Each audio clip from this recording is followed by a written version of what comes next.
Operation Sindoor విజయవంతం చేసిన భారత సైన్యానికి కృతజ్ఞతలు తెలుపుతూ దేశరక్షణలో ప్రాణత్యాగం చేసిన వీర జవాన్లకు శ్రద్ధాంజలి అర్పిస్తూ పాయకరావుపేట నక్కపల్లిలో శుక్రవారం మంత్రి వంగలపూడి అనిత ఆధ్వర్యంలో తిరంగా ర్యాలీ నిర్వహించారు. అనిత మీడియాతో మాట్లాడుతూ ఆపరేషన్ సింధూర్లో మన తెలుగువారు కూడా 2 ప్రాణాలు కోల్పోయారు. 23 సంవత్సరాల మురళీనాయక్ మృతి చాలా బాధకరమన్నారు. వీర జవానుల కుటుంబ సభ్యులకు మనం అండగా ఉండాలి. భారతీయులు ఎక్కడ ఉన్నా ఐక్యతగా ఉండాలి అన్నారు. అనంతరం మాజీ సైనికులకు సన్మానం చేశారు.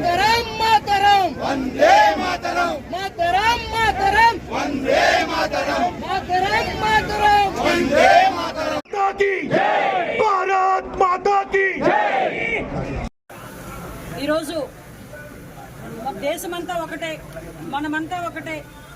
అంబేద్కర్ గారు ఇచ్చిన రాజ్యాంగం ప్రకారం ఇక్కడ కులమత భేదాలు లేవు. భిన్న సంస్కృతులు ఉన్నప్పటికీ కూడా, భిన్న భాషలు మాట్లాడుతున్నప్పటికీ కూడా మనందరినీ కూడా లౌకిక రాజ్యం అని చాటి చెప్పేదానికి, అదేవిధంగా ఈ రోజుకి కూడా వీరోచితంగా మన భారత సరిహద్దుల్లో మనందరి రక్షణ గురించి తమ కుటుంబ సభ్యులందరినీ వదిలి ఇక్కడికి మన సరిహద్దుల్లో మనందరి గురించి పోరాటం చేస్తున్న వీర సైనికులందరికీ కూడా ఈరోజు సంఘీభావంగా గౌరవ నరేంద్ర మోడీ, ప్రధానమంత్రి నరేంద్ర మోడీ గారు, అదేవిధంగా గౌరవ ముఖ్యమంత్రి చంద్రబాబు నాయుడు గారు, ఉప ముఖ్యమంత్రి మన పవన్ కళ్యాణ్ గారు ఆదేశాల మేరకు మన రాష్ట్రం మొత్తం మీద, అదేవిధంగా దేశం మొత్తం మీద ఈ తిరంగా ర్యాలీని ఇక్కడ నిర్వహించుకోవడం జరిగింది. దానిలో భాగంగానే ఈరోజు పాయకరావుపేట నియోజకవర్గంలో ఈరోజు బీజేపీ అధ్యక్షులు మన పరమేశ్వరరావు గారు, అదేవిధంగా తెలుగుదేశం పార్టీ అధ్యక్షులు తాతబాబు గారు, జనసేన నుంచి మన నాయకులు అన్న గడ్డం బుచ్చి గారు, తోట నాగేష్ గారు, అదేవిధంగా తెలుగుదేశం పార్టీ మెయిన్ నాయకత్వం అందరూ కూడా ఇక్కడికి వచ్చి తిరంగా ర్యాలీలో పాల్గొనడం జరిగింది. నిజంగా మనందరికీ తెలుసు, ఒక్కసారిగా ఉలిక్కిపడ్డ పరిస్థితి. పెహల్గామ్ అని చెప్పి అక్కడ టూరిస్టులందరూ వెళ్తే ఎంతో చక్కగా అక్కడికి వెళ్ళి రిటర్న్ వస్తారు అనుకునేసరికి వాళ్ళ కళ్ళ ముందే వాళ్ళ కుటుంబ సభ్యులను చంపిన పరిస్థితి చూసాం. అది కూడా చంపడం ఎలా చేశారంటే, నువ్వు ఏ మతానికి సంబంధించిన వాడివి, హిందువా ముస్లిమా అని అడిగి అదే వాళ్ళ కుటుంబ సభ్యుల ముందు అతి దారుణంగా కాల్చి చంపిన పరిస్థితి. అలా జరిగిన కాల్పుల్లోని మనకి తెలుసు, వైజాగ్ నుంచి చంద్రమౌళి గారు, అదేవిధంగా నెల్లూరు కావలికి సంబంధించిన మధుసూదన్ గారు, మన తెలుగు వాళ్ళు కూడా అందులో చనిపోయారు. సుమారుగా 26 మందిలో 2 తెలుగు వాళ్ళు కూడా అందులో చనిపోవడం జరిగింది. అక్కడ ఇన్సిడెంట్ జరిగిన వెంటనే మన రాష్ట్ర ప్రభుత్వాలన్నీ కూడా అలర్ట్ అయ్యి వాళ్ళనందరినీ కూడా మృతదేహాలు ఇక్కడ తీసుకొచ్చి గవర్నమెంట్ లాంఛనాలతో అక్కడ మనందరం కూడా వాళ్ళ సపోర్టివ్తో, గవర్నమెంట్ సపోర్టివ్తో అక్కడ దహన సంస్కారాలు కూడా చేసి వాళ్ళందరినీ కూడా మన అందరినీ కూడా ఒక సానుభూతి తెలియజేసాం. ఆ కుటుంబాలకు భరోసా ఇచ్చాం. కానీ తర్వాత స్టార్ట్ అయింది అసలు విషయం అంతా కూడా.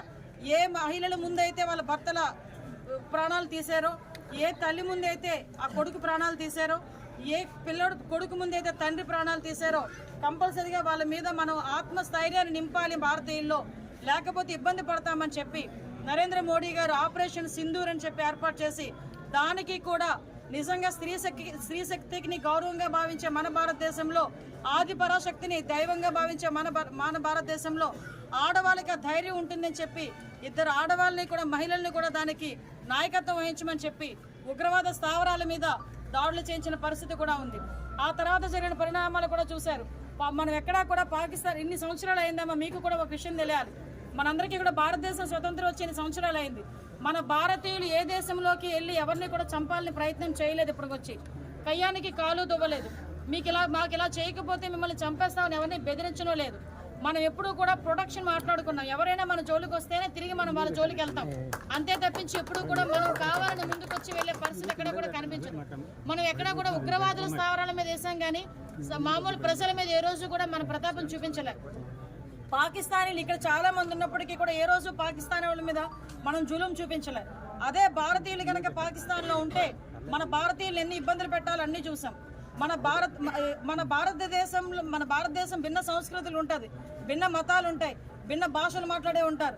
ఇక్కడే మనం ఇక్కడ కూడుకున్న వాళ్ళలోనే భిన్న మతాలకు సంబంధించిన వాళ్ళు ఉన్నారు, భిన్న భాషలు మాట్లాడే వాళ్ళు ఉన్నారు. అటువంటి భారతదేశాన్ని ఎలాగైనా విచ్ఛిన్నం చేయాలి, ఎలాగైనా వీళ్ళ సమగ్రతను అభివృద్ధిని ఆటంకపరచాలని ఆ పాకిస్తాన్ దేశంలో కుట్రలో భాగం. పందాక్ పెద్దలు చెప్పారు నాగేష్ గారు, 1947 నుంచి కూడా పోరాటం చేస్తున్నాం ఇదే పాకిస్తాన్తో. 2016 మనకి అక్కడ 2016లో కూడా మనం సర్జికల్ స్ట్రైక్ చేసుకున్నాం. 2019లో ఎయిర్ స్ట్రైక్స్ చేశారు. అన్ని చేసిన ఈ రోజుకి కూడా పాకిస్తాన్కి బుద్ధి రాకుండా ఏదో రకంగా మనం ప్రొవోక్ చేస్తూనే ఉన్నారు. అయినా కూడా సంయమనం పాటించాం. ఈరోజు చాలా మంది మొన్ననే మురళీ నాయక్ అని 23 సంవత్సరాల వీర జవాన్ మృతి చెందడం, వీరమరణం చెందడం నిజంగా చాలా బాధ అనిపించింది. ఆ రోజు అంత్యక్రియలకి నేను కూడా ప్రభుత్వం తరపున నేను, నారా లోకేష్ గారు, అదేవిధంగా డిప్యూటీ సీఎం పవన్ కళ్యాణ్ గారు, అదేవిధంగా అనగా సత్యప్రసాద్ గారు